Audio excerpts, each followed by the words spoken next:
নমস্কার। গল্পের ঝুলিতে সকল শ্রোতা বন্ধুদের স্বাগত জানাই। আজ আপনাদের জন্য গল্পের ঝুলিতে রয়েছে উপেন্দ্রনাথ গঙ্গোপাধ্যায়ের লেখা বর্ষা দিনের কাব্য। গল্পটি ভালো লাগলে একটা লাইক এবং কমেন্ট করে জানানোর অনুরোধ রইল। আর চ্যানেলে নতুন হয়ে থাকলে আরও গল্প শোনার জন্য চ্যানেলটি সাবস্ক্রাইব করতে কিন্তু ভুলবেন না। তাহলে চলুন শুনে নেওয়া যাক আজকের গল্প। বেলা ৩টা।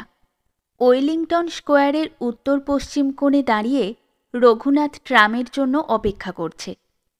৪:৩০টার সময় ভবানীপুরে এক বন্ধুর গৃহে চা পানের নিমন্ত্রণ। পথে অন্য একটা কাজ সেরে যথাসময় সেখানে উপস্থিত হতে হবে। ভাদ্র মাস।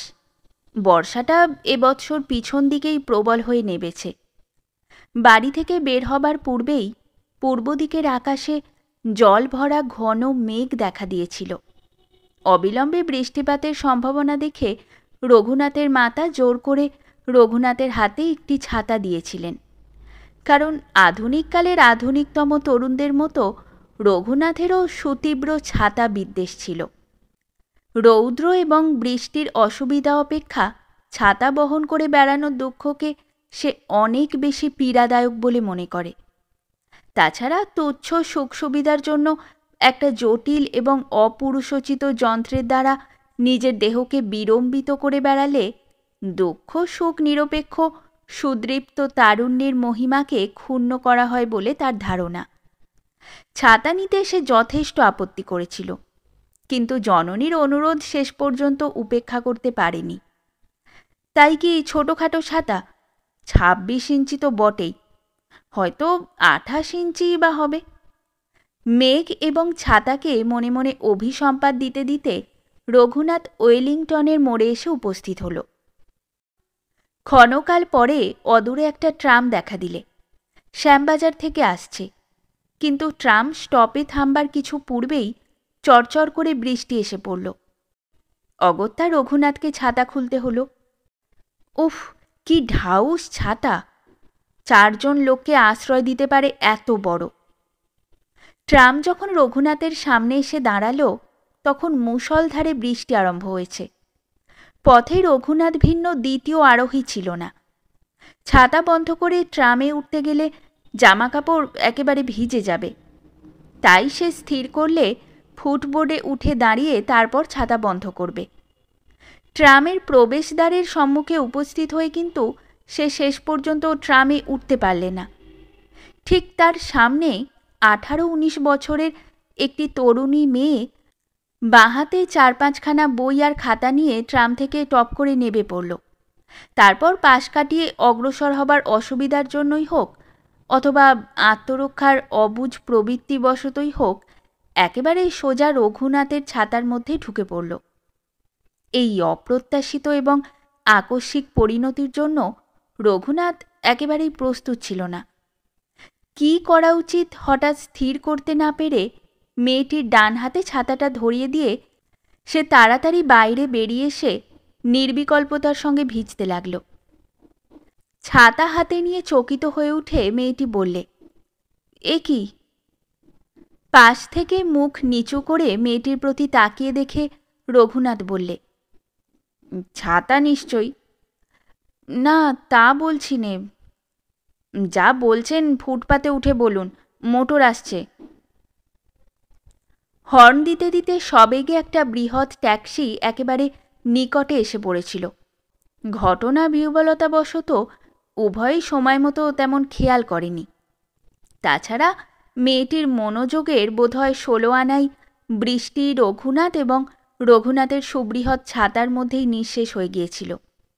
সজোরে মেয়েটির বাম বাহু চেপে ধরে হিড়হিড় করে রঘুনাথ তাকে ফুটপাতে টেনে আনলে এবং পর মুহূর্তেই জল ছিটোতে ছিটোতে সেই বৃহৎ মোটরখানা হুশ করে বেরিয়ে গেল। রঘুনাথ বললে, মাপ করবেন, অমন করে আপনাকে টেনে আনা ভিন্ন উপায় ছিল না। এ কথার উত্তরে মেয়েটির মুখ দিয়ে ভদ্রতার কোনো বাণী নির্গত হলো না। মাপ করবার মতো কোনো অপরাধ হয়নি সে কথাও বললে না, ধন্যবাদ তো জানালোই না। কাঁদো কাঁদো স্বরে বিরক্তিস্বরূপ মুখে বলল, মা গো, কি বিপদেই পড়লুম। আপত্তিব্যঞ্জক ভঙ্গিতে রঘুনাথ বললে, পড়লুম বলছেন কেন? বলা উচিত পড়েছিলাম। বিপদ তো কেটে গেছে। সত্যি মোটরটা একটা মস্ত বড় বিপদের মতো প্রায় ঘাড়ের উপর এসে পড়েছিল। তারপর এক মুহূর্ত চুপ করে থেকে উৎকণ্ঠিত হয়ে বললে, কিন্তু আমাকেই বিপদ মনে করছেন না তো আপনি? মনে করছে না সে কথা ইঙ্গিতেও ব্যক্ত না করে মেয়েটি ব্যগ্রভাবে রাস্তার দুই দিক নিরীক্ষণ করতে লাগল। রঘুনাথ জিজ্ঞাসা করলে, অমন করে কি দেখছেন? খালি রিকশো। বৃষ্টির সময়ে খালি রিকশো সহজে পাবেন না। সে কথার কোনো উত্তর না দিয়ে মেয়েটি বললে, ট্রাম তো চলে গেল, আপনি গেলেন না কেন? রঘুনাথ বললে, আপনি নাবার সঙ্গে সঙ্গে কন্ডাক্টর ঘণ্টা বাজিয়ে ট্রাম ছেড়ে দিলে। যেরকম অবলীলার সঙ্গে আপনি আমার ছাতার মধ্যে ঢুকে পড়লেন, তাতে সে হয়তো মনে করেছিল আমি আপনার জন্যই ছাতা নিয়ে অপেক্ষা করছিলাম। মেয়েটি কোনো মতেই অস্বীকার করতে পারলে না যে যেভাবে ঘটনাটা ঘটেছিল তাতে ওরকম মনে করা কন্ডাক্টরের পক্ষে অসমীচীন নয়। কিন্তু অপর এক দিক দিয়ে আপত্তি করতে সে ছাড়লে না। বললে, গাড়ির দরজার সামনে অত বড় ছাতা খুলে দাঁড়িয়ে থাকলে না ঢুকে কি করি? তার উপর টপ করে আপনি ছাতাটা আমার হাতে দিয়ে দিলেন। ঈষৎ বিরক্তিব্যঞ্জক উচ্ছ্বসিত কণ্ঠে বললে, আচ্ছা, কেন দিয়ে দিলেন বলুন তো? চিন্তিত মুখে রঘুনাথ বললে, বোধহয় আপনি নিয়ে নেবেন মনে করে। রঘুনাথের উত্তর শুনে মেয়েটি চুপ করে গেল। এ কৈফিয়তের কোনো প্রতিবাদ সহসা সে খুঁজে পেলে না, কারণ নিয়ে যে সে নিয়েছে তার প্রমাণ তার আপন হাতেই অবস্থান করছে। মনে মনে বললে, ভাববার চিন্তবার সময় না দিয়ে অমন করে হাতে ধরিয়ে দিলে না নিয়ে কি যে করা যায় তা তো জানি নে।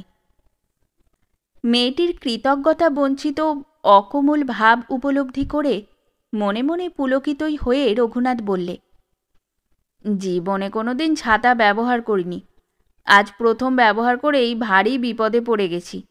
ছাতা না থাকলে আমি পথ থেকে ভিজতে ভিজতে ট্রামে উঠতাম, আপনিও পথে নেমে ভিজতে ভিজতে বাড়ি যেতেন। সে দেখছি একরকম ভালোই হতো।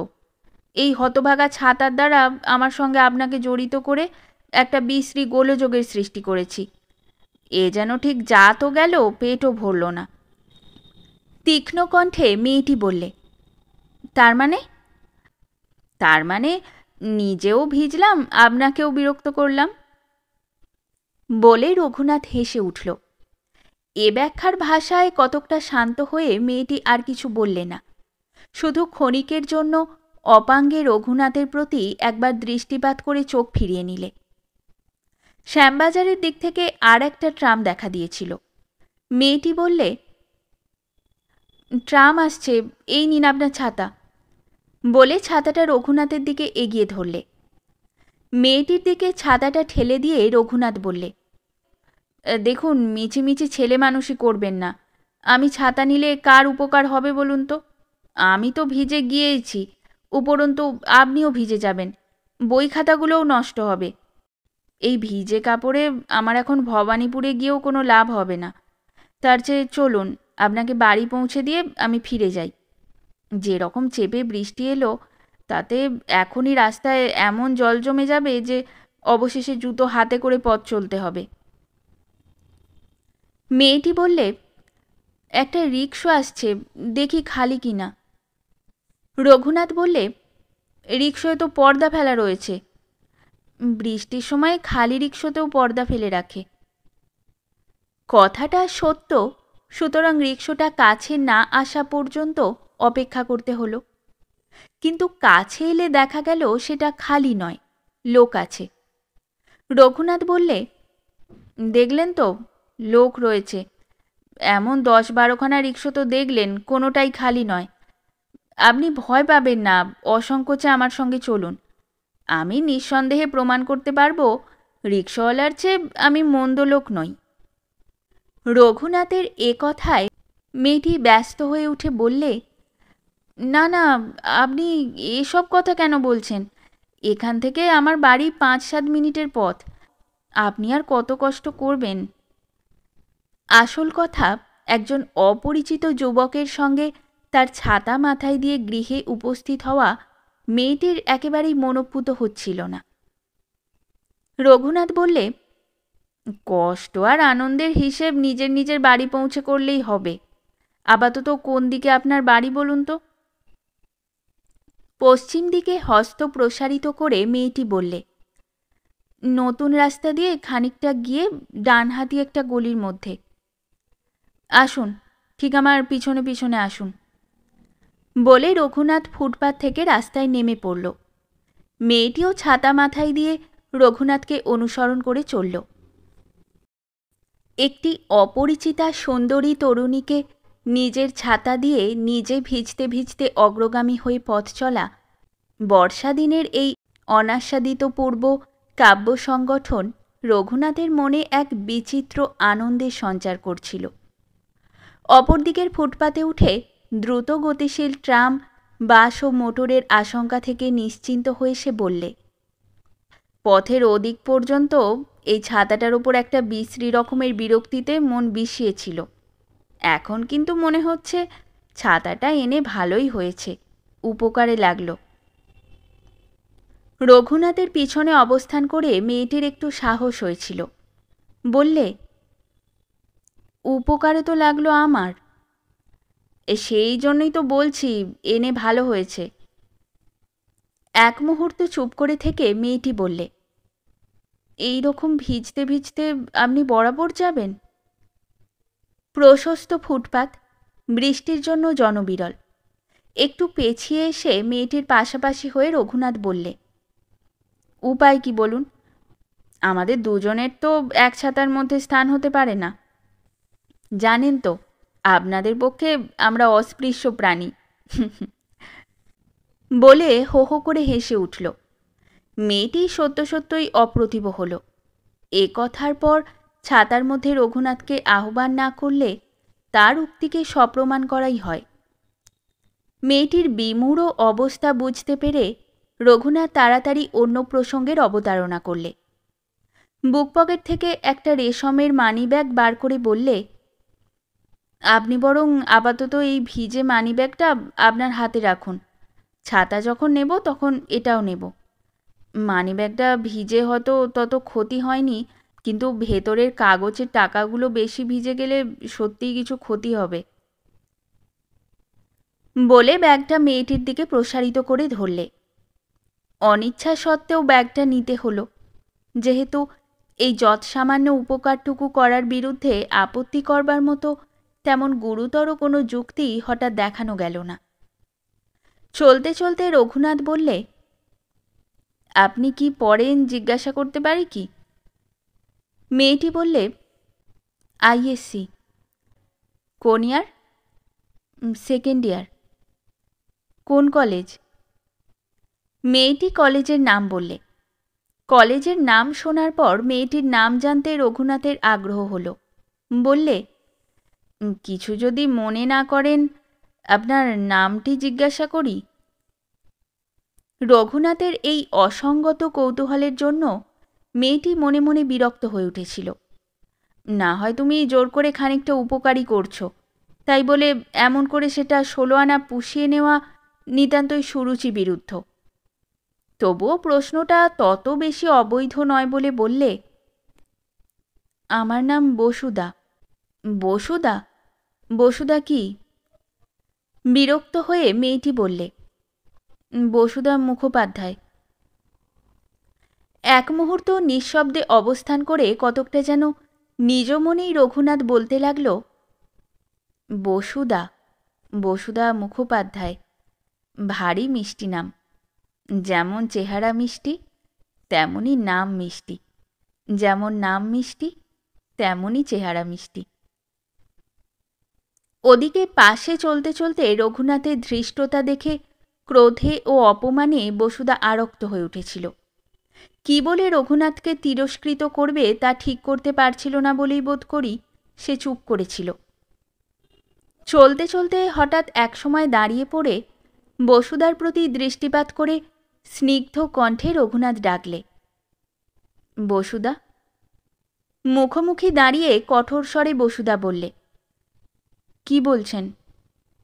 তেমনই স্নিগ্ধ কণ্ঠে রঘুনাথ বললে, তোমার যদি আপত্তি না থাকে বসুদা, তাহলে আমি 16 আনা রাজি আছি। কিসে রাজি আছেন? তোমাকে বিয়ে করতে। বসুদার দুই চক্ষু ক্রোধে কঠোর হয়ে উঠল। তীক্ষ্ণ কণ্ঠে সে বললে, এই রকম করে অপমান করার জন্যই তাহলে আপনি আমাকে সদর রাস্তা থেকে নির্জন রাস্তায় টেনে এনেছেন? সে কথার কোনো উত্তর না দিয়ে প্রসন্ন মুখে রঘুনাথ বললে, কি সুন্দর তুমি বসুদা। স্নিগ্ধ মূর্তিতেও তুমি যেমন সুন্দর, দীপ্ত মূর্তিতেও তেমনই সুন্দর। বিধাতার তুমি অপরূপ সৃষ্টি। ঘৃণাতিক্ত কণ্ঠে বসুদা বললে, ছি ছি, আপনার লজ্জা করে না? রিকশাওয়ালাদের সঙ্গে আপনি তুলনা করছিলেন, কিন্তু রিকশাওয়ালারা আপনার চেয়ে ঢের ভদ্র। কোনো রিকশাওয়ালাই আপনার মতো কদর্য কথা কয় না। বসুদার তীব্র তিরস্কার শুনে রঘুনাথ মৃদু মৃদু হাসতে লাগল। বললে, তুমি ভুল করছো বসুদা। রিকশাওয়ালারা তো আর রঘুনাথ নয়। কিসের তাগিদে তারা এমন অদ্ভুত কথা বলবে বলো? তোমাকে বসুদা মুখোপাধ্যায় বলে জানতে পারলে তারা কি আমার মতো এই রকম বিস্ময়ে আনন্দে পাগল হয়ে ওঠে? কখনোই ওঠে না। বসুদা মুখোপাধ্যায় না হয়ে তুমি যদি কোনো এক উর্মিলা চাটুর্যে অথবা প্রমীলা গাঙ্গুলি হতে, তাহলে দেখতে আমি রিকশাওয়ালাদের চেয়ে কত বেশি ভদ্র হতাম। রঘুনাথের কথা শুনে প্রচণ্ড কৌতূহলে বসুদা রঘুনাথের দিকে নির্নিমেষে তাকিয়ে রইল। বসুদার বিস্ময়াহত মুখের নির্বাক প্রশ্ন নির্ভুলভাবে পাঠ করে রঘুনাথ সহাস্য মুখে বললে, হ্যাঁ সত্যিই তাই। আমি রঘুনাথ বাড়ুজ্জে। না দেখে না শুনে তোমাকে অবহেলা করার অপরাধে অপরাধী। কিন্তু আগে তো জানতাম না যে তুমি এমন। কিন্তু কার সাধ্য সেসব কথা শেষ পর্যন্ত মুখোমুখি দাঁড়িয়ে শোনে? দেখা গেল কখন বসুদা ছাতা মাথায় করে পিছন ফিরে পার্শ্ববর্তী ক্ষুদ্র এক পার্কের রেলিং ধরে দাঁড়িয়েছে। বসুদা, বসু। বসুদা নিস্তব্ধ। এই বসুদার পিতামাতা রঘুনাথের হস্তে বসুদাকে সমর্পণ করবার জন্য সুদীর্ঘকাল ধরে সাধনা করছেন। রঘুনাথের বিধবা মাতারও এ বিবাহে সম্পূর্ণ ইচ্ছা আছে, কিন্তু রঘুনাথের ধনুর্ভঙ্গ পণ বিলাত থেকে লেখাপড়া শেষ না করে সে বিবাহ করবে না। তাই এ পর্যন্ত বসুদাকে দেখবার সকল প্রকার অনুরোধ উপরোধ সে অতিক্রম করে এসেছে। যে সম্পদ নিজের ভাণ্ডারে সংগ্রহ করবার কোনো সংকল্প নেই, তাকে যাচাই করবার জন্য তার বিপণীতে উপস্থিত হওয়া একেবারে অর্থহীন।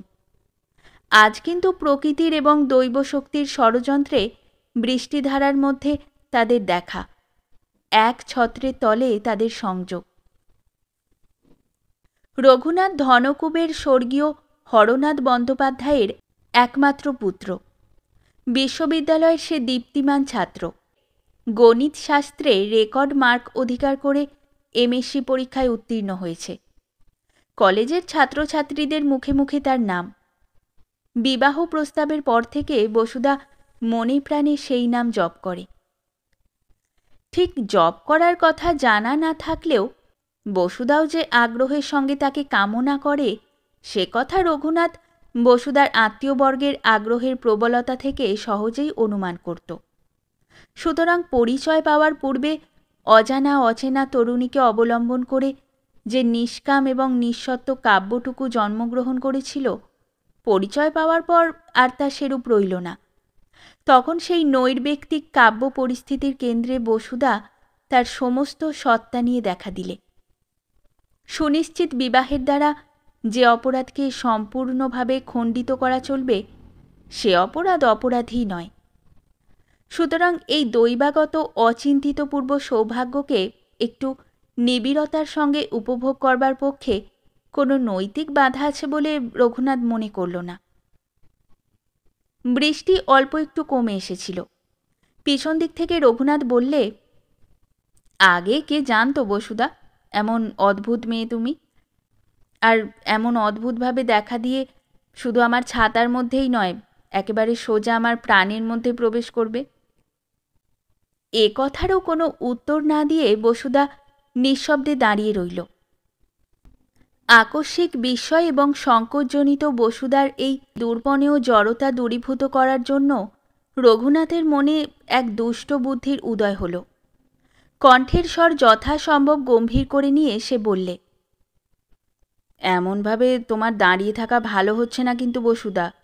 পথে হয়তো তেমন লোক নেই, কিন্তু জানালায় জানালায় উৎসুক চোখেরও অভাব নেই। তারা নিশ্চয়ই মনে করছে আমি তোমার কাছে এমন একটা প্রস্তাব করেছি যার জন্য তুমি আমার সঙ্গে মুখোমুখি হতে ভয় পাচ্ছ। কি সর্বনাশ! চকিত হয়ে উঠে বসুদা সম্মুখে বাড়িগুলোর উপর একবার তড়িৎ দৃষ্টি বুলিয়ে ক্ষিপ্র গতিতে গৃহাভিমুখে অগ্রসর হল। পিছনে চলতে চলতে রঘুনাথ ডাকলে, বসুদা। বসুদা দাঁড়ালে না, শুধু গতি ঈষৎ মন্দ করে একবার পিছন ফিরে তাকিয়ে দেখলে। রঘুনাথ বললে, ওরকম করে তুমি আমার সামনে সামনে ছুটে চললে লোকে আমাকে দুর্বৃত্ত বলে সন্দেহ করবে। তুমি যে আমার পরমাত্মীয় সে কথা কেউ বিশ্বাস করবে না। দাঁড়াও। বসুদা গতিরোধ করে দাঁড়াল। মুহূর্তের মধ্যে বসুদার পাশে উপস্থিত হয়ে রঘুনাথ বললে, আসতে চলো বসুদা, তোমাদের বাড়ির 1.5 হাত পথ তো শেষ হয়ে এলো। তার ওপর ছুটোছুটি করে আজকের এই বর্ষা দিনের অপূর্ব কাব্যটুকুর অতি অল্প আয়ু আরও অল্প করে দিও না। লক্ষ্মীটি, আস্তে আস্তে চলো। বসুদা ধীরে ধীরে রঘুনাথের পাশে পাশে চলতে লাগল। রঘুনাথ বললে, বাড়ি গিয়ে তোমার মাকে আজ বলো বসুদা। রঘুনাথ বলেছে বসুদাকে গৃহলক্ষ্মী না করে কোনো সরস্বতীরই কৃপা লাভের লোভে সে গৃহত্যাগ করবে না। বসু। অপাঙ্গে বসুদা রঘুনাথের দিকে একবার তাকিয়ে দেখলে। সে দৃষ্টির মধ্যে এখন আর পূর্বের কটুতা নেই। এখন সেখানে লজ্জা এবং হর্ষের অপরূপ জড়াজড়ি। সহাস্য মুখে রঘুনাথ বললে, এবার তো বসু তোমার ছাতার মধ্যে আমাকে আশ্রয় দিতে পারো। ইতস্তত তাকিয়ে দেখে আহ্বানসূচক অল্প একটু মাথা নেড়ে মৃদু স্বরে আরক্ত মুখে বসুদা বললে, আসুন। রঘুনাথ হাসতে লাগল। ধীরে ধীরে মাথা নেড়ে বললে, না না, তার আর কাজ নেই। তোমার মন ভিজেছে এই যথেষ্ট।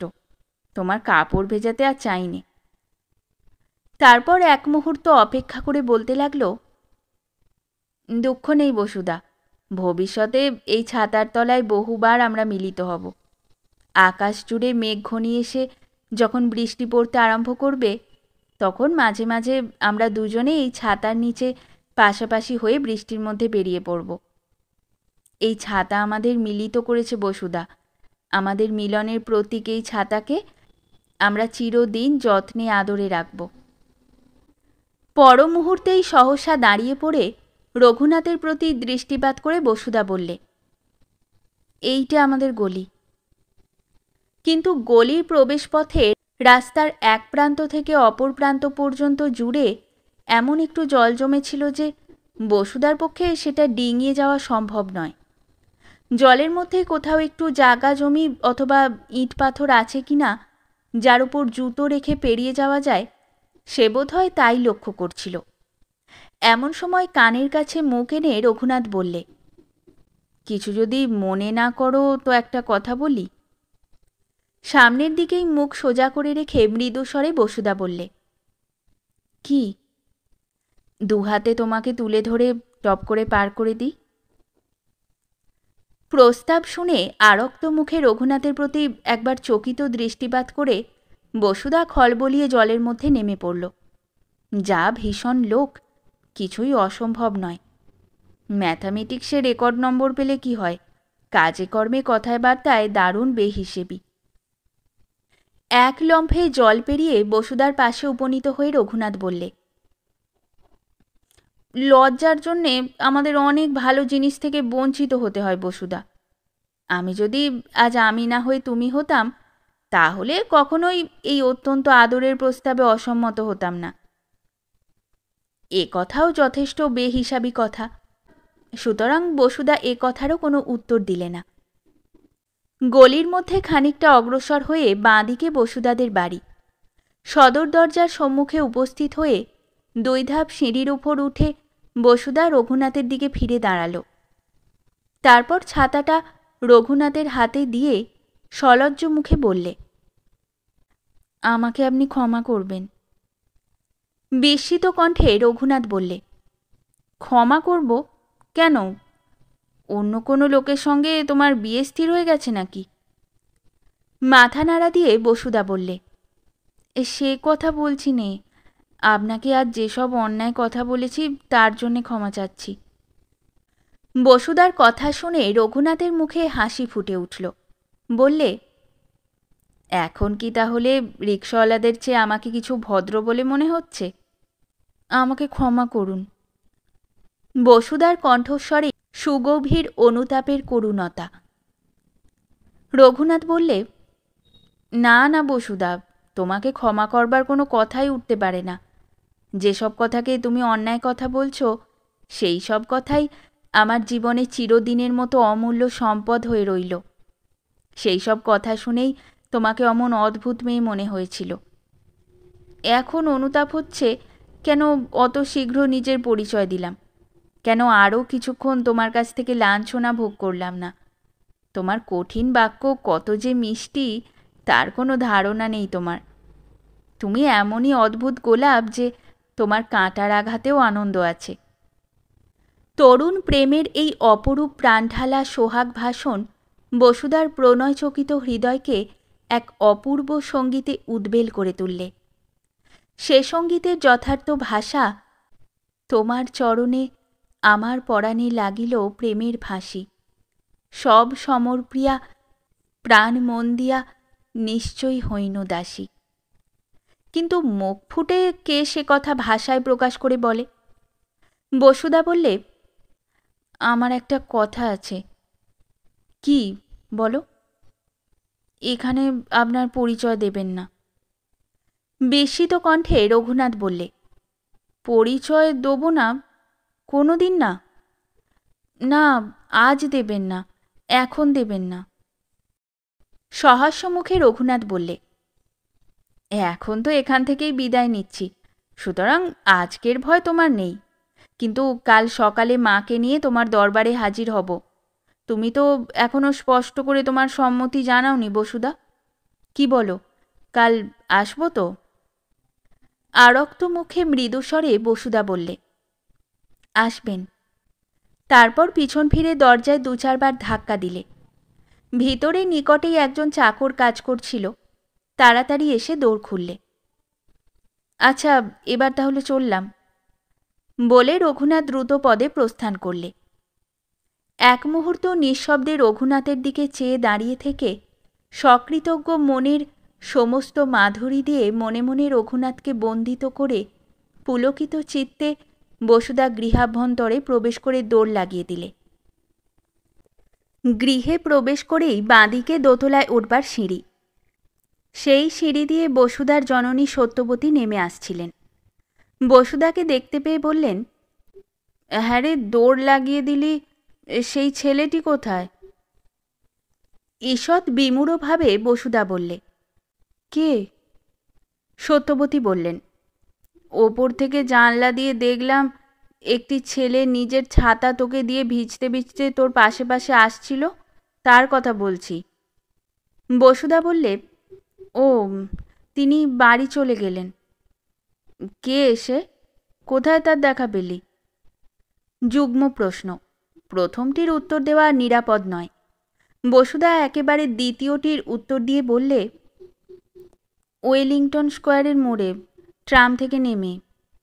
সত্যবতী বললেন, আহা, অনেক দূর থেকে এসেছিল তো। ভিজে কাপড়ে ফিরে না গিয়ে কাপড় চোপড় বদলে একটু চাটা খেয়ে গেলে তো ভালো হতো। চিনিস নাকি তাকে? কঠিন প্রশ্ন। চিনি না বললে মিথ্যা ভাষণ হয়, চিনি বললে পরবর্তী প্রশ্ন কঠিনতর মূর্তিতে দেখা দেয়। কি উত্তর দেবে বসুদা বিহ্বল হয়ে তাই ভাবছে। এমন সময় দৈব অনুকূল হল। সদর দরজায় অকস্মাৎ করাঘাত শোনা গেল। সত্যবতী বললেন, সুধীর বোধহয় কলেজ থেকে এলো, দোর খুলে দে বসু। সুধীর বসুদার দাদা। সত্যবতীর কথা শুনে বসুদা উল্লসিত হল। সুধীর যদি হয়তো তার হাতে জননীকে সমর্পণ করে একেবারে এক ছুটে নিজের ঘরে গিয়ে আশ্রয় নেওয়া, তারপর পরদিন সকাল পর্যন্ত কোনো রকমে গা ঢাকা দিয়ে দিয়ে সময় কাটিয়ে দেওয়া, অবশেষে জননীকে সঙ্গে নিয়ে রঘুনাথ যখন উপস্থিত হবে তখন অপরিমেয় বিস্ময় এবং আনন্দের মধ্যে সকল সমস্যার সমাধান। দোর খুলে দিয়ে কিন্তু বসুদা সচকিতে 2 পা পিছিয়ে এলো। সুধীর তো নয়ই, সত্যবতীর কঠিন প্রশ্ন অপেক্ষাও কঠিনতর বস্তু, অর্থাৎ স্বয়ং রঘুনাথ দরজার সম্মুখে দাঁড়িয়ে। তথাপি অন্তরের গোপন আনন্দ সমস্ত লজ্জা এবং বিমূঢ়তাকে পাশে ঠেলে নিঃশব্দে অধর প্রান্তে এসে দেখা দিলে। বসুদার পশ্চাতে সত্যবতীকে দেখতে পেয়ে রঘুনাথ সাবধান হয়ে গেল। বসুদার দিকে হাত বাড়িয়ে সহাস্য মুখে বললে, আমার মানি ব্যাগটা। কি সর্বনাশ! রঘুনাথকে বিদায় দেবার সময় বসুদা অন্যমনস্ক হয়ে মানিব্যাগের কথা একেবারেই ভুলে গিয়েছিল। আরক্ত মুখে হাত বাড়িয়ে মানিব্যাগটা রঘুনাথকে প্রত্যর্পণ করলে। সত্যবতী নিকটে এসে দাঁড়িয়েছিলেন। কন্যার প্রতি দৃষ্টিপাত করে সবিস্ময়ে বললেন, ওর মানিব্যাগ তোর কাছে কেমন করে এলো? বসুদা কিছু বলবার পূর্বে এ প্রশ্নের উত্তর দিলে রঘুনাথ। বললে, কাপড়ের ব্যাগ, ভিতরে কাগজের টাকা, ভিজে নষ্ট হওয়ার ভয়ে ওর কাছে ছাতার তলায় রাখতে দিয়েছিলাম। বলে হাসতে লাগল। বসুদার দিকে চেয়ে সত্যবতী বললেন, কি মেয়ে রে তুই! ছাতা তো নিয়েই ছিলি, তার ওপর মানি ব্যাগটা নিয়ে ফিরিয়ে না দিয়ে ভিজে কাপড়ে ছেড়ে দিচ্ছিলি। বসুদার প্রতি দৃষ্টিপাত করে রঘুনাথ জিজ্ঞাসা করলে, মা নিশ্চয়ই? বসুদা বললে, হ্যাঁ। দরজা পেরিয়ে ভিতরে প্রবেশ করে রঘুনাথ সত্যবতীর পদধূলি গ্রহণ করলে। রঘুনাথের আকৃতি এবং আচরণ দেখে সত্যবতী মনে মনে প্রসন্ন হয়েছিলেন। তার মাথায় হাত দিয়ে আশীর্বাদ করলেন, চিরজীবী হও। তারপর স্নিগ্ধ কণ্ঠে বললেন, এসো বাবা, এসো, ভিজে কাপড় বদলে চা খেয়ে তারপর যাবে।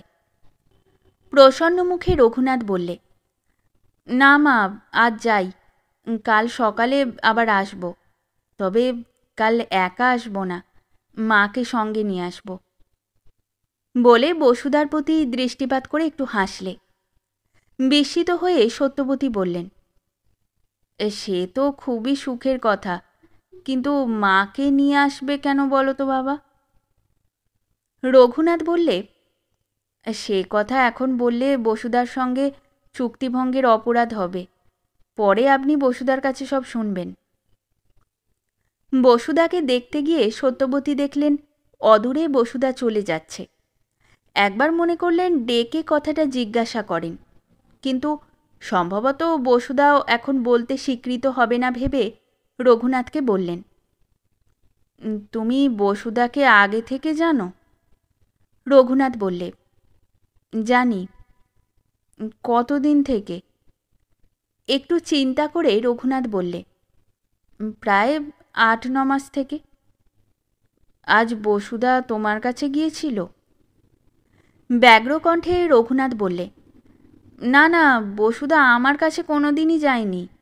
আজ কলেজ থেকে ফেরবার সময় বসুদা যখন ওয়েলিংটনের মোড়ে ট্রাম থেকে নামছিল, তখন সেই ট্রামে উঠবার জন্য আমি সেখানে দাঁড়িয়েছিলাম। ভয়ানক জোরে বৃষ্টি এলো বলে বসুদাকে বাড়ি পৌঁছে দিয়ে যাচ্ছি। বলে রঘুনাথ পুনরায় বিদায় প্রার্থনা করলে। এরূপ একটা দুর্ভেদ্য সমস্যার মধ্যে রঘুনাথকে সহসা ছেড়ে দিতে সত্যবতীর মন চাইলে না। তাছাড়া আর্দ্র বসন পরিবর্তন করে চা খেয়ে যাবার জন্য অনুরোধ তো পূর্বেই করেছিলেন। বললেন, না না, সে কিছুতেই হবে না, এমন ভিজে কাপড়ে তোমাকে কিছুতেই যেতে দেব না। রঘুনাথ আরও খানিকটা আপত্তি করলে, কিন্তু শেষ পর্যন্ত তাকে রাজি হতেই হলো। ভজুয়া চাকরকে ডেকে সত্যবতী নিচেকার বাথরুমে ধোয়া ধুতি, জামা ও গেঞ্জি দিয়ে রঘুনাথকে সেখানে নিয়ে যাবার জন্য আদেশ করলেন। তারপর রঘুনাথ বাথরুমে প্রবেশ করলে কন্যার সন্ধানে দ্বিতলে উপস্থিত হয়ে অবগত হলেন বসুদাও দ্বিতলের বাথরুমে প্রবেশ করেছে। কন্যা যে উপস্থিত তারই হাত থেকে অব্যাহতি লাভের জন্য বাথরুমে আশ্রয় নিয়েছে, এ কথা বুঝতে তার বিলম্ব হল না। নিচে এসে দক্ষিণ দিকের বারান্দায় চায়ের টেবিলের সম্মুখে আসন গ্রহণ করে সত্যবতী দুশ্ছেদ্য চিন্তাজালের মধ্যে প্রবেশ করলেন। মিনিট 15-20 পরে স্নানান্তে বস্ত্র পরিবর্তন করে রঘুনাথ বাথরুম থেকে নির্গত হল। তারপর ভজুয়া কর্তৃক নীত হয়ে দক্ষিণ দিকের বারান্দায় এসে আসন গ্রহণ করলে। ভজুয়া প্রস্থান করলে সত্যবতী রঘুনাথকে জিজ্ঞাসা করলেন, তোমার নাম কি বাবা? বসুদার নিকট প্রতিশ্রুতি স্মরণ করে রঘুনাথ বললে, আমার নাম রামচন্দ্র, রামচন্দ্র বন্দ্যোপাধ্যায়। তুমি কি করো? পড়ো? হ্যাঁ, পড়ি। কি পড়ো? রঘুনাথ বলিল, ল পড়ি। নির্বন্ধ সহকারে মিনতিপূর্ণ কণ্ঠে সত্যবতী বললেন, লক্ষ্মী বাবা, তোমার মাকে কাল সকালে কেন নিয়ে আসবে সে কথা আমাকে খুলে বলো, আমার ভারী ইচ্ছে হচ্ছে জানতে। এক মুহূর্ত চিন্তা করে রঘুনাথ বললে, আপনার কথা আমি অমান্য করতে পারলাম না, কিন্তু আমি যে এ কথা আপনাকে বলেছি সে কথা বসুদাকে অন্তত আজকের দিনে বলবেন না। সত্যবতী বললেন, আচ্ছা বলবো না, তুমি বলো। রঘুনাথ বললে, মাকে নিয়ে আসবো বসুদার সঙ্গে আমার বিয়ের দিন স্থির করে যেতে। প্রচণ্ড বিস্ময়ে সত্যবতী বললেন, বিয়ে স্থির করতে না বিয়ের দিন স্থির করতে? রঘুনাথ বললে, দিন স্থির করতে। অবশ্য আপনাদের যদি মত থাকে তাহলে। তোমাদের মত আছে? তোমার মত আছে? আছে। বসুদার? সত্যবতীর প্রশ্ন শুনে রঘুনাথ হেসে ফেললে, বললে, মা, আপনি দেখছি বসুদার কাছে আমাকে অপ্রতিভ না করে ছাড়বেন না। আছে। সত্যবতী জিজ্ঞাসা করলেন, কবে তোমাকে সে তার মত জানিয়েছে? আজ, একটু আগে। একটা কাঠের ট্রে করে ভজুয়া চা ও খাবার নিয়ে উপস্থিত হলো। সত্যবতী বললেন, দিদিমণি কোথায়? ভজুয়া বললে, দিদিমণি তো ওই ঘরে রয়েছেন, বলে নিকটতম ঘরটা দেখিয়ে দিলে। সবিস্ময়ে সত্যবতী বললেন, ওই ঘরে রয়েছে? খুব মেয়ে যা হোক। বসুদা, বসুদা বলে নিজেই উচ্চকণ্ঠে ডাকতে লাগলেন। বসুদা ঘর থেকে বারান্দায় বেরিয়ে এলো। সত্যবতী বললেন, কি মেয়ে রে তুই, এখানে বস, রামচন্দ্রকে চাটা খাওয়া। রঘুনাথের সহিত বসুদার চকিত দৃষ্টি বিনিময় হল। রঘুনাথের মুখে ফুটে উঠল কৌতুকের মৃদু হাসি।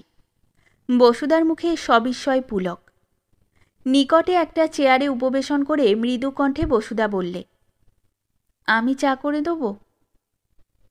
স্মিত মুখে বসুদার প্রতি দৃষ্টিপাত করে রঘুনাথ বললে, বেশ তো, দাও। চিনি মেশাবার সময় ভজুয়াকে ডাকবার জন্য সত্যবতী অল্প একটু দূরে উঠে গিয়েছিলেন। রঘুনাথের দিকে তাকিয়ে বসুদা জিজ্ঞাসা করলে, ক চামচ চিনি দেব? সহাস্য মুখে রঘুনাথ মৃদু কণ্ঠে বললে, 1 চামচ না দিলেও মিষ্টি লাগবে। রঘুনাথের কথা শুনে বসুদার মুখ আরক্ত হয়ে উঠল। চায়ের সঙ্গে 2 চামচ চিনি মিশিয়ে রঘুনাথের দিকে চায়ের পেয়ালা এগিয়ে দিলে। ফিরে এসে চেয়ারের উপর উপবেশন করে সত্যবতী অন্য প্রসঙ্গের অবতারণা করলেন। বললেন, তোমরা ক ভাই বোন রামচন্দ্র? রঘুনাথ বললে, আমার ভাই নেই, বোন 3টি। পরিচয় গ্রহণের প্রসঙ্গ আরও কিছুক্ষণ চলার পর সদর দরজায় করাঘাতের শব্দ শোনা গেল। নিকটেই ভজুয়া ছিল। বললে, দাদাবাবু কলেজ থেকে এলেন, বলে দোর খুলে দিতে গেল। কিন্তু ক্ষণকাল পরে দাদাবাবুর পরিবর্তে দেখা দিলেন বসুদার পিতা দীননাথ। রঘুনাথ তাড়াতাড়ি উঠে দাঁড়াল। নিকটে উপস্থিত হয়ে রঘুনাথের প্রতি সাগ্রহ এবং সবিস্ময় দৃষ্টিপাত করে দীননাথ বললেন, এ কি রঘুনাথ না? সত্যবতী ঘাড় নেড়ে বললেন, না, রঘুনাথ নয়, রামচন্দ্র। দীননাথ ঘাড় নেড়ে বললেন, নিশ্চয়ই রঘুনাথ, রামচন্দ্র নয়। রঘুনাথের প্রতি দৃষ্টিপাত করে বললেন, তুমি রঘুনাথ নও? বিনীত কণ্ঠে রঘুনাথ বললে, আগে হ্যাঁ, আমি রঘুনাথ। সবিস্ময়ে সত্যবতী বললেন, কোন রঘুনাথ? দীননাথ বললেন, যে রঘুনাথকে পাবার জন্যে তুমি দিবারাত্র দেবতার কাছে প্রার্থনা করছো, সেই রঘুনাথ। রঘুনাথের প্রতি দৃষ্টিপাত করে প্রবল আগ্রহে সত্যবতী জিজ্ঞাসা করলেন, হ্যাঁ বাবা, সত্যি? রঘুনাথ বললে, সত্যি। তবে যে বললে তোমার নাম রামচন্দ্র? এ সমস্যার সমাধান করলেন দীননাথ।